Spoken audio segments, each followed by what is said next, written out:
life of some sort. I know enough about astronomy, I know enough about the scale of the universe, so the Drake equation, the way in which life seems to inhabit every niche, no matter how hostile, that we know about. It's almost inconceivable that there isn't life throughout the galaxy and throughout the universe. Of course there's life in outer space. I mean, you'd have to be nuts not to think there was life in outer space.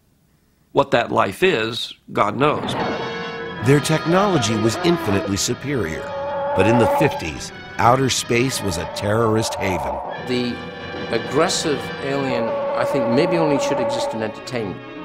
Because if they're going to come in and aggress and attack, then in a funny kind of way, they're not so superior. If they're carrying that kind of xenophobia.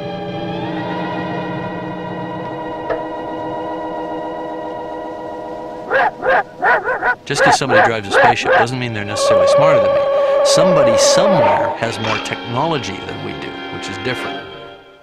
Who do we send into space? Fighter pilots. We send tough people that can handle situations. They're going to be survivors, right?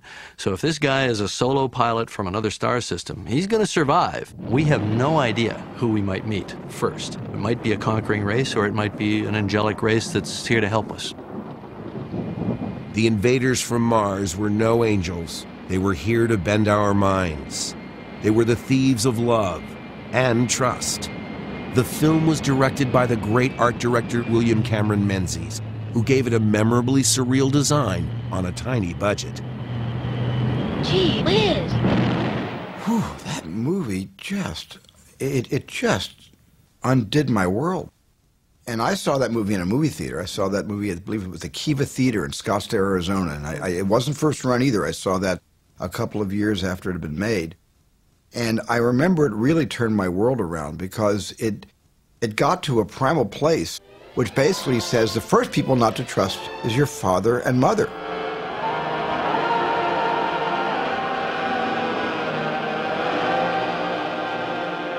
What is the deep-seated psychological fear that's happening here?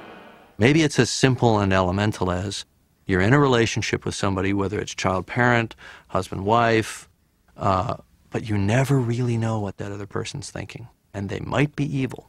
Certainly touched nerves in all the kids like myself who saw that movie at a very young age, that you would come home and you would not recognize your mom and dad. They would have changed into people who hate you. Say, Dad, when you're out there, did you see anything? Let's not start that flying saucer nonsense again. Hey, Dad. Now, what do you want? What happened to your net? It looks like there's a... Nothing. I caught it on a barbed wire fence. Barbed wire? But there isn't any barbed wire between... I caught it on barbed wire, I said! That's a shattering, primal attack on all of us when we went to see this movie. But I saw the movie 5 times, because I kept expecting the parents not to turn against the kid. Somehow, when I was like 11 or 10 years old and I saw that movie, I thought, well, maybe the 4th time I see it, the parents will be nice.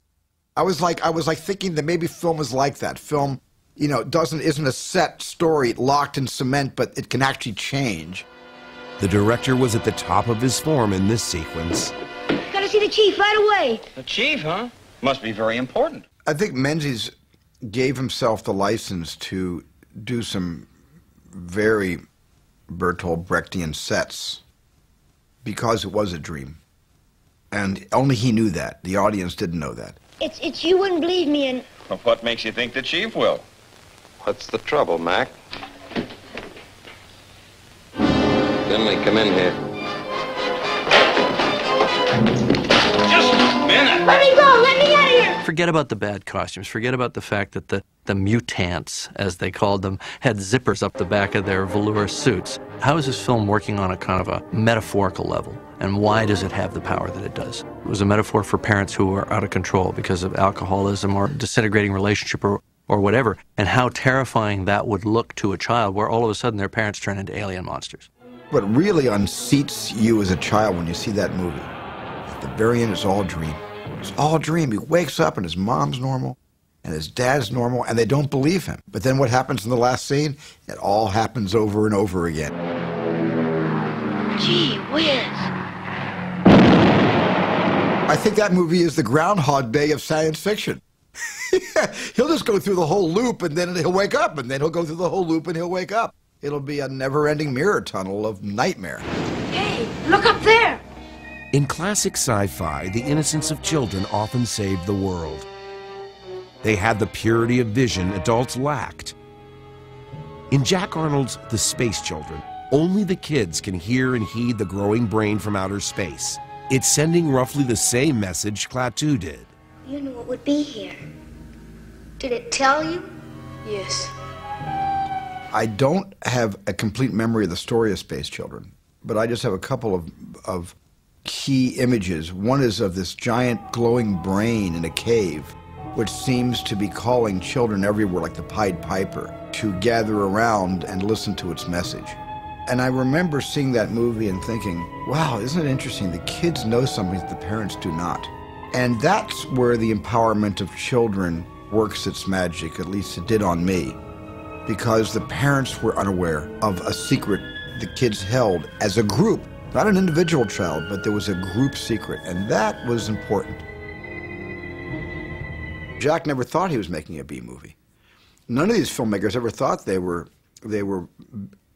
being lowbrow in their choices, in their career choices. They thought they were making statements, and they thought that it was a pleasure for the audience. They wanted to scare the crap out of the audience, but they also wanted to say something.